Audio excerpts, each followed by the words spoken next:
Welcome to science behind the things. स्वागत है आपका मेरे चैनल में। दोस्तों, वीडियो देखने से पहले हमारे चैनल को लाइक, सब्सक्राइब और शेयर करना ना भूलें। बेल आइकन को भी प्रेस करिए ताकि आपको नोटिफिकेशन मिल सके। हेलो गाइज, मैं हूं आशीष और स्वागत है आपका हमारे चैनल में।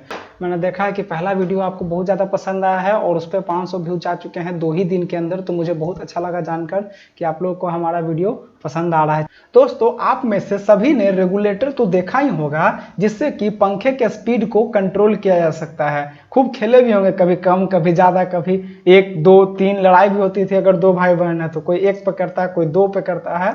कभी ना कभी आपके मन में ये सवाल जरूर आया होगा कि क्या हम स्पीड कम करके रखेंगे तो क्या मेरा बिजली का बिल कम आएगा, या फिर अगर स्पीड ज़्यादा रखते हैं तो क्या मेरा बिजली का बिल ज़्यादा आएगा, या फिर वो इलेक्ट्रिसिटी ज़्यादा कंज्यूम करेगा, और अगर कम स्पीड पे चलाते हैं तो क्या वो इलेक्ट्रिसिटी कम कंज्यूम करेगा। आज हम जानेंगे कि ये रेगुलेटर काम कैसे करता है, इसके पीछे का साइंस क्या है, और क्या अगर हम पंखे को फुल स्पीड पर चलाएं तो वो ज़्यादा बिजली खाएगा, या फिर कम स्पीड पर चलाएं तो कम बिजली खाएगा, या फिर किस तरह के रेगुलेटर में किस तरह का बिहेवियर होगा। इसके पीछे के साइंस को आज हम जानेंगे।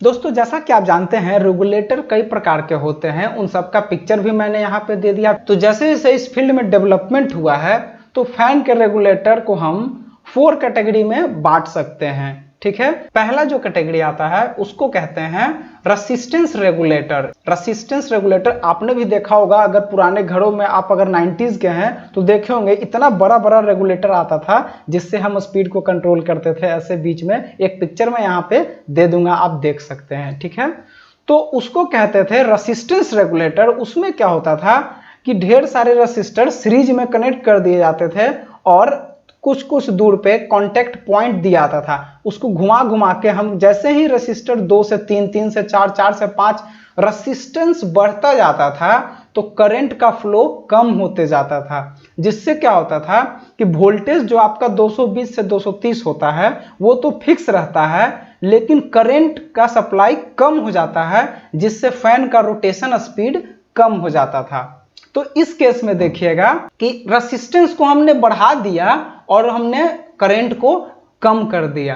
तो होता क्या था इस कंडीशन में कि आपका जो रेसिस्टेंस होता है वो हीटअप होता था, और जो पावर है जो फैन को मिलना चाहिए था वही पावर हीट के फॉर्म में एटमॉस्फेयर में जाता था। इसीलिए पुराने टाइम के जो बड़े से वो होते थे, कंट्रोलर होते थे, स्पीड कंट्रोलर जिसको रेगुलेटर कहते हैं, उनके ऊपर होल दिया जाता था जिससे कि गर्म हवा बाहर निकलता था। और पुराने टाइम में बोर्ड के ऊपर भी आप देखेंगे तो ऐसे ऐसे काला काला ऊपर में दाग हो जाता था, क्योंकि उसके अंदर से गर्म गर्म है। कभी बहुत देर तक आपने 1 या 2 नंबर पे पंखे को चला लिया तो जो रेगुलेटर है बहुत ज्यादा गर्म हो जाता था। ठीक है, तो आपको समझ में आ गया होगा कि पुराने टाइम में जो रेसिस्टेंस रेगुलेटर होता था उसका डायग्राम भी मैं इधर दिखा दूंगा। बहुत ही सिंपल टेक्निक यूज होता था। सीरीज में ढेर सारे एक के बाद रेसिस्टर रख दिए जाते थे और उनका बहुत सारा कॉन्टैक्ट पॉइंट होता था। पहले कॉन्टैक्ट पॉइंट पे, फिर दूसरे कॉन्टैक्ट पॉइंट पे, इस तरह से जैसे जैसे कॉन्टैक्ट पॉइंट बढ़ता जाएगा रेसिस्टेंस बढ़ता जाएगा। ठीक है, और आपका करंट सप्लाई कम हो जाएगा। इससे क्या होता था, और नंबरिंग उल्टा कर देते थे। एक सबसे कम जहां पर रेसिस्टेंस बिल्कुल नहीं है, डायरेक्ट सप्लाई है, वहां पे रहता था 5, और सबसे लास्ट में जहां पे सबसे फुल रेसिस्टेंस है यानी करंट सबसे कम सप्लाई होगा वहां पे 1 रखते थे।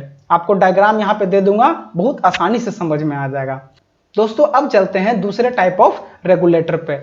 दोस्तों, ये जो दूसरा टाइप ऑफ रेगुलेटर है इसको बोलते हैं फेज एंगल कंट्रोल्ड रेगुलेटर।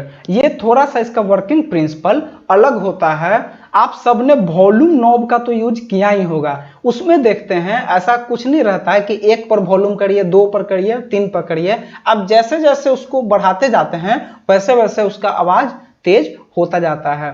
तो कुछ इसी तरह के प्रिंसिपल पे काम करता है phase angle control regulator. Important बात यह है कि इसमें रेसिस्टेंस और करंट का रोल नहीं होता है। इस तरह के रेगुलेटर में यानी फेज एंगल कंट्रोल रेगुलेटर में हम वोल्टेज को कंट्रोल करते हैं, यानी कि पोटेंशियल डिफरेंस को हम इंक्रीज करते हैं और डिक्रीज करते हैं। तो कि आपका जो करंट सप्लाई है वो एक जैसा नहीं रहेगा, कभी थोड़ा सा ज्यादा हो जाएगा, कभी कम हो जाएगा।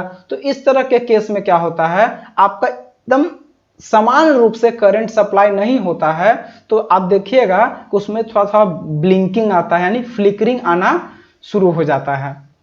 ठीक है, दूसरी तरफ अगर आप इसको साउंड वाले उपकरण में कभी यूज करते हैं इस तरह के रेगुलेटर को, तो आप देखिएगा हमिंग साउंड आता है इसे इस तरह के। कभी माइक वगैरह में देखते होंगे, माइक को ऑन करते हैं तो देखिएगा आप आवाज जीरो भी रखें तो भी या फिर माइक में कुछ बोल भी नहीं रहे हैं तो भी साउंड आएगा तो इस तरह का साउंड आता है, क्योंकि इसका यूज किया जाता है फेज एंगल कंट्रोल रेगुलेटर का। देखते हैं ना साउंड में, उसमें क्या होता है, कोई नंबर नहीं होता है, जैसे जैसे थोड़ा सा भी आप बढ़ाइएगा तो थोड़ा सा साउंड बढ़ जाता है। तो अब तो इसका यूज नहीं होता, इसका यूज हुआ करता था पहले। तो तीसरे जो टाइप का रेगुलेटर है, अब चलते हैं उस पे। दोस्तों ये जो तीसरे टाइप का रेगुलेटर है इसको कहते हैं इंडक्टिव रेगुलेटर। इंडक्टिव रेगुलेटर का मतलब होता है इसमें इंडक्शन बना होता है। इंडक्शन का मतलब होता है कॉइल। जब किसी हम इंसुलेटर पे बहुत सारे टर्न में कॉइल को लपेट देते हैं तो उसको कहा जाता है इंडक्टर। और इस तरह के कॉइल का यूज होता है उसमें रेसिस्टेंस को बढ़ाने के लिए। ये कहीं ना कहीं काम करता है रेसिस्टेंस रेगुलेटर पे ही, लेकिन उसमें सीधा रजिस्टर का यूज होता है और इस केस में कॉइल का यूज होता है। तो दोस्तों होता क्या था कि रेसिस्टेंस का यूज करने से हमारा जो एनर्जी था वो हीट एनर्जी में कन्वर्ट होकर रेसिस्टेंस से और एटमॉस्फेयर में फैल जाता था, जिसमें कि एनर्जी लॉस होता था। बट यहाँ पे क्या होता है इंडक्शन के रेगुलेटर में कि वो जो कॉइल होने की वजह से हीट जनरेट नहीं होता है और आपका इलेक्ट्रिसिटी लॉस न के बराबर होता है। तो ये तीसरा था। मैं इंडक्शन का भी पिक्चर दे दूंगा और उस टाइप के रेगुलेटर का भी पिक्चर दे दूंगा, आप यहां पर देख के समझ सकते हैं इंडक्शन रेगुलेटर कैसे काम कर सकता है। बहुत सिंपल है, जैसे सीरीज में हम रेसिस्टर को जोड़ते थे, अब उनके जगह कॉइल होता है और बीच बीच में मल्टीपल टच पॉइंट होते हैं। तो अगर नंबर ऑफ टर्न कम है वहां पे रखेंगे तो स्पीड ज्यादा रहेगा, और नंबर ऑफ जैसे जैसे टर्न बढ़ता जाएगा और टच पॉइंट पर टच करेंगे तो उसका स्पीड क्या हो जाएगा, कम हो जाएगा। सेम उसी कॉन्सेप्ट पे काम करता है जैसे कि आपका रेसिस्टेंस रेगुलेटर काम करता था। ठीक है, अब चलते हैं चौथे टाइप ऑफ रेगुलेटर पे। दोस्तों बात करें चौथे टाइप की रेगुलेटर की तो ये होता है कैपेसिटिव रेगुलेटर। कैपेसिटिव रेगुलेटर दोस्तों मार्केट में भी बिल्कुल नए नए टेक्नोलॉजी है। तो दोस्तों कैपेसिटिव रेगुलेटर में क्या होता है कि आपका एक कैपेसिटर होता है जो पोटेंशियल डिफरेंस यानी कि वोल्टेज को कंट्रोल करता है। वोल्टेज को कंट्रोल करने से क्या होता है कि आपका जो करंट है वो यूनिफॉर्म वे में फ्लो होते रहता है और आपके फैन में स्पीड में अपने आप फ्लिकरिंग वगैरह नहीं आती है। और दूसरी तरफ इसमें ना कोई हीट प्रोड्यूस होता है ना ही रेसिस्टेंस का यूज होता है, तो ये बिजली भी कंज्यूम नहीं करता है। तो देखिए इसका कितना फायदा है, ना तो ये बिजली कंज्यूम करता है और अगर ये हीट जनरेट नहीं करेगा तो इसमें हीट सिंक यानी जो हीट को ऑब्जर्व करता है और बाहर की ओर थ्रो करता है वो लगाने की जरूरत है, और ना ही इसमें आपका कोई एनर्जी लॉस हो रहा है। तो देखा आपने 4 तरह के रेगुलेटर होते हैं। पहले वाले थे जो रेसिस्टर बेस्ड थे, दूसरे वाले थे जो फेज एंगल कंट्रोल्ड थे, तीसरे वाले थे जो इंडक्टिव थे और चौथे वाले थे जो कैपेसिटिव रेगुलेटर थे। तो देखा पहले वाला रेसिस्टेंस बहुत ही सिंपल था, उसमें बस रेसिस्टेंस बढ़ा देते हैं तो करंट स्लो हो जाता है। तो पहले वाला और दूसरा जो बात करें इंडक्टिव रेगुलेटर, दोनों में रेसिस्टेंस का यूज होता है, लेकिन पहले वाले में रेसिस्टेंस डायरेक्ट यूज हो जाता है, दूसरे वाले में इंडक्शन के फॉर्म में यानी कॉइल के फॉर्म में यूज होता है। तो वहां भी हीट कम जनरेट होता है और एनर्जी का लॉस कम होता है। ठीक है दोस्तों, अगर बात करें आजकल तो आजकल रिमोट कंट्रोल फैन भी आ चुके हैं, लेकिन अगर इसको कंपेयर करते हैं हम कन्वेंशनल जो पुराने टाइम के फैन है उससे, तो आप देखिएगा कि रिमोट कंट्रोल होता है, थोड़ा स्मूथ हो गया है, उसको यूज करना आसान हो गया है, क्योंकि कहीं से भी बैठे हैं बस रिमोट दबाते हैं और पंखा चालू हो जाता है, उसके स्पीड को कंट्रोल कर लेते हैं। तो आप देखिए एक्स्ट्रा कोई मशीनरी ना लगा करके उसके अंदर इनबिल्ट होता है, तो थोड़ा आसान है। वहीं अगर दूसरे तरफ बात करें कन्वेंशनल की, तो कन्वेंशनल यूज होता है आपके फैक्ट्री में, हाउस में, ओल्ड हाउसेज जो पुराने टाइम के जो हैं 90s 80s या फिर 2000 के आसपास के बने हुए हैं, उनमें भी वो बड़ा वाला ही रेगुलेटर यूज होता है।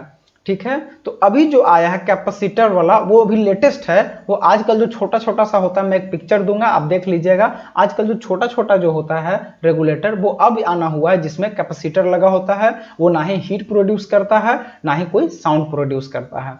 दोस्तों आज के टाइम पे BLDC टेक्नोलॉजी का यूज करके सारे रिमोट कंट्रोल फैन बनाए जा रहे हैं। आप जो ये रिमोट कंट्रोल फैन देखते हैं ये सब BLDC टेक्नोलॉजी होता है। BLDC का मतलब है brush less direct current motor, यानी कि DC से चलने वाले मोटर। दोस्तों ये जो मोटर होता है ये आपका परमानेंट मैग्नेट का यूज करता है, ना कि वो वाले मैग्नेट टेम्पररी मैग्नेट जिसमें कि क्या इलेक्ट्रोमैग्नेट का यूज होता था। पुराने वाले जितने भी फैन थे उसमें क्या होता था, कॉइल होता था और साइड में ऐसे एक बना हुआ रहता था, आप देखोगे ब्रश, जिसमें कि करंट सप्लाई करने पे वो मोटर की तरह बिहेव करता था, इलेक्ट्रोमैग्नेट वाला। लेकिन आज के टाइम पे जो फैन आते हैं BLDC, जिसमें क्या होता है AC को पहले DC में कन्वर्ट करते हैं, उसके बाद उसमें ब्रशलेस मोटर परमानेंट मैग्नेट के बीच में कॉइल को रोटेट किया जाता है। दोस्तों इसमें एनर्जी कंजप्शन एकदम कम होता है, जिससे आप ज्यादा से ज्यादा एनर्जी सेव कर सकते हैं। ठीक है, तो अगर हमारी राय माने तो आज के टाइम में अगर नया पंखा लेने जा रहे हैं और बजट है